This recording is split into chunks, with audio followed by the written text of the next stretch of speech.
Welcome to the Ferrari stand at the Paris Motor Show 2016. We've retreated to the calm of, I suppose, this is the customer area, so it's nice and quiet and cool in here.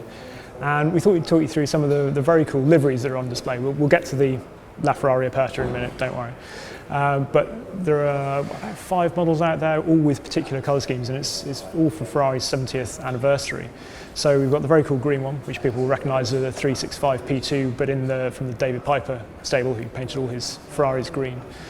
There's one I particularly love, which is an F12 out there, which is the Sterling Moss edition in Rob Walker colours, the blue with the white paint and the painted Scuderia shield on the side. And there's a really cool interior bit of it, which looks like almost hammered aluminium or something. Then there's the Michael Schumacher edition, based on his 2003 car, the really detailed pinstripe down at the bottom. It's got yellow paddles on the back, and the thing I really love about that one is the seats, which any of you remember the F1 cars at the time had this almost, it's like caramel Alcantara look to them, which is very, very cool indeed. Then there's a California out there in a chocolate brown, which was based on a car bought for Steve McQueen by his wife. And in here we've got the 375mm with the white with the blue, and it's got a particular the seats are done in a material that it's a synthetic leather, so it's 30% lighter and it's totally waterproof too, which is good for a spider, I suppose. Anyway, there are going to be 70 of these cars, which you can see some of them flicking through on the screen behind, all inspired by an old historic car. And there's going to be only one of each model in each livery, so there will be one California in the chocolate colour, for example, but there will also be a 488 Spider and an F12, but there will only be one of one, which is pretty cool. I'm sure somebody's going to want to buy each model in the range in that colour. Somebody's going to want to do that, aren't they?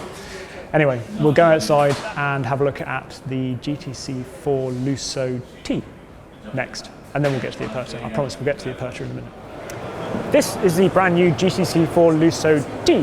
So, under the bonnet, where there was a naturally aspirated V12, and you can still buy the naturally aspirated V12 version, there's now a turbocharged V8. That might sound like the poorer cousin, but it's actually got more torque, 560 pounds-foot of it. It's also still putting out 602 brake horsepower. Okay, it's about 70 brake horsepower less than the V12, but they're saying it's going to be more usable every day because it's got that low-down torque, I suppose. Look under the bonnet, and there's no power transfer unit because it's not four-wheel drive, it's now just rear-wheel drive, although it does keep the rear wheel steer. So, yeah, it's quite a cool-looking thing, and there's some people that, don't want the four-wheel drive and the V12 and will like to use it every day, so it's a cool thing. Right, we're going to go and have a look at the Aperta now. I said we will, it's just over there. Okay, I know I'm being a tease now, but John Tott is looking mildly interested in the LaFerrari Aperta, so we'll just look at this for a second. The original car, the original David Piper car, was a monoposto, so a single-seater, and so they've done one of these seats in red to make it look almost from a distance like it is only a single-seater. Quite cool. He's nearly finished. We're going to have a look. So here we are. This is the one you've been waiting for. It's the LaFerrari Aperta. They've rumoured it for a long time, but this is the first time we've really actually been able to see and feel and touch it. All of them have been sold. Obviously, that's the first thing to get out of the way. They're building 209 of them, 200 to go to customers, and then 9 for Ferrari to use for I know not what, but their own purposes. So, yeah, hopefully you might actually get to drive one at some point, which should be good. Anyway, there's been quite a lot of redesigning going on. It's not just a case of lopping the roof off LaFerrari. Obviously, they've got to compensate for the the lack of torsional rigidity of not having a roof, but they have managed to do that. Apparently, it is as torsionally stiff as the coupe, the standard LaFerrari. And they've had to do quite a lot of work with the aerodynamics as well, because the way the radiators were in the standing car, they were getting a lot of heat, actually hot air basically coming into the car. So you can see there's little strips somewhere up here on the windscreen. They've also tilted the radiators more upright and actually redesigned a lot of the ground effects underneath the car. So the air now channels under there rather than coming up over the windscreen. And so you've got this little thing behind me here to help stop all the hot air coming into the cabin as well and keep it nice and not too turbulent.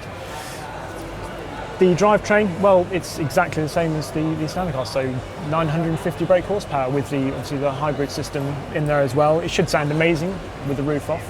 Cost, well, about 50% more than the standard car, but then there are obviously far fewer of them being built, so you could look at it as a bargain or not, as you choose, I suppose.